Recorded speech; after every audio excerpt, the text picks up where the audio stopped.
If there's one thing that David Fincher knows how to do, it's creating cold and visceral atmospheres. But sadly, that may just be the only thing this film has going for it. Fincher's latest entry to his filmography is a fascinating one, given his previous film Mank. Now, both Mank and The Killer covered the different ends of Fincher's life as a filmmaker, from the paperback thrillers that covered the earlier parts of his career to the more cerebral kind of filmmaking that covers many of his latest works.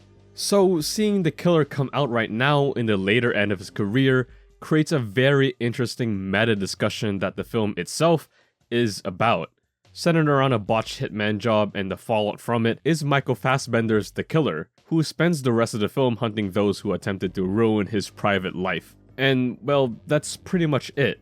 That's not inherently a bad thing. It's painted in his typical Fincher-esque style with eerie sound design to back.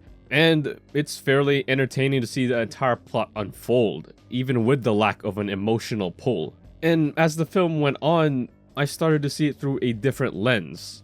A lot of the brutality and visceral vibe is something that you'd recognize from both Seven and Fight Club, but again without any emotional weight to support it, dashed in the paint that defined his career afterwards, like your Zodiacs and your Gone Girls.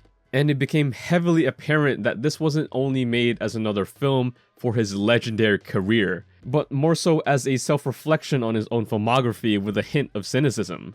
I mean, both Seven and Fight Club have skyrocketed past both Fincher and the film zeitgeist, and have taken their own places in cult-like pop culture, for better and for worse. And I think Fincher putting some of the burden on himself to satirically critique his own work is fascinating to say the least. But as a film on its own, it is his most by-the-books film to date, next to probably both Panic Room and maybe his Alien film. And I gotta be honest with you, I don't know if I loved it all that much.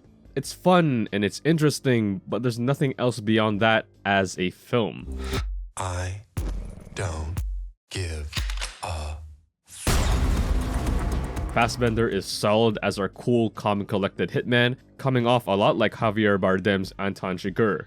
Which, by the way, a lot of the killer's beats are borrowed from No Country for Old Men, down to its kind of cold ending after the Grim Reaper's reign of terror. But of course, with Fincher's own aggressive sound design to back. I also like the song choices throughout the film, from The Smiths to Portishead. It's kind of an awkward fit, but it works to balance the visceral story. And while I was annoyed by the narration in the first 20-some-odd minutes, I started to dig it when it was sparingly used in critical moments of weakness. I found it to be clever when the film posits a mental, physical, and emotional semblance of what the killer is thinking about in those scenarios. Other than that, Tilda Swinton is good, the action is pretty cool, but I still feel it's a bit too bare bones as a film, even when you disassociate the complexities of Fincher from it. I might even say it's a weak outing from him. Not bad, actually fairly good, just weaker than his other more consistent, tight, and fascinating stories and films he's already told. I'm feeling a light 3.5 stars on this. Let me know your thoughts down in the comments below. Please like and subscribe, and thanks for watching.